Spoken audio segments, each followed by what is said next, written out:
Let's get down to basics for a minute if we can. You know, if we're Christians, obviously we love God. So how do we show God that we love him?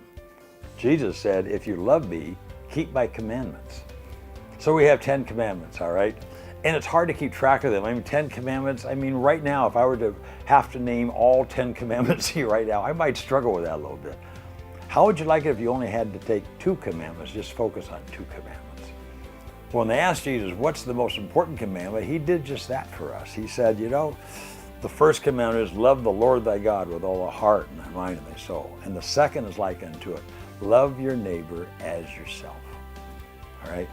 Now, if you love your neighbor as yourself, we say it many times on this website, but it's not just taking soup to them when they're sick, and it's not just the next door neighbor. When you talk about neighbors, you talk about everybody under our influence, loving everybody under our influence.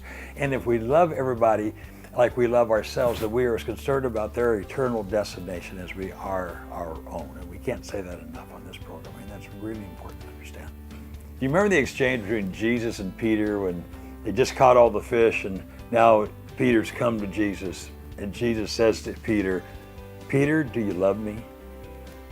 Peter says, yes, Lord, you know that I do. Then what did he say? If you love me, what do you do? Do you remember? He said, then feed my sheep.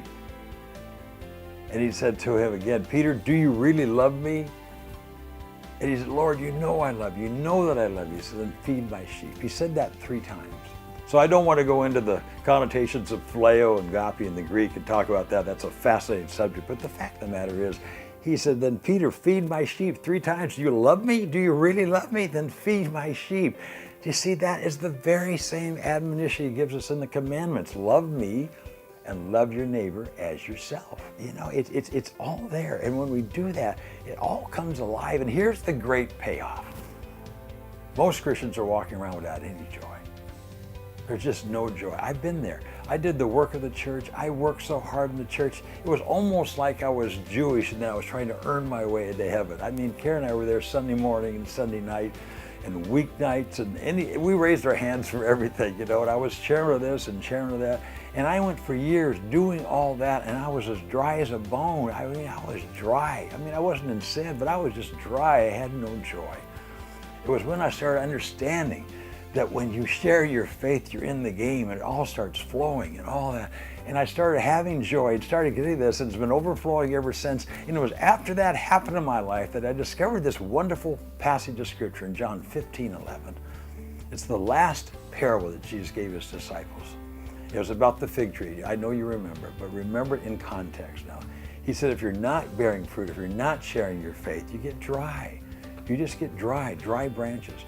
But if you are bearing fruit, and let's go back, you know, apples bear apples, apple trees bear apple trees, orange trees bear oranges, Christians bear Christians. And when you're bearing fruit, I mean much fruit, he says, then you're my disciple. And this great promise, I mean, it's amazing. He says, therein my joy will remain with you, and your joy will remain full. So if you're sick and tired of being sick and tired, like so many Christians, just kind of going through the motions of church and not really enjoying it, I gotta tell you, it's so simple, folks. It's so easy. Love God, and love your neighbor as yourself. Just love people into heaven, and his joy will remain with you. And guess what? Your joy, take it to the bank. Your joy will remain full.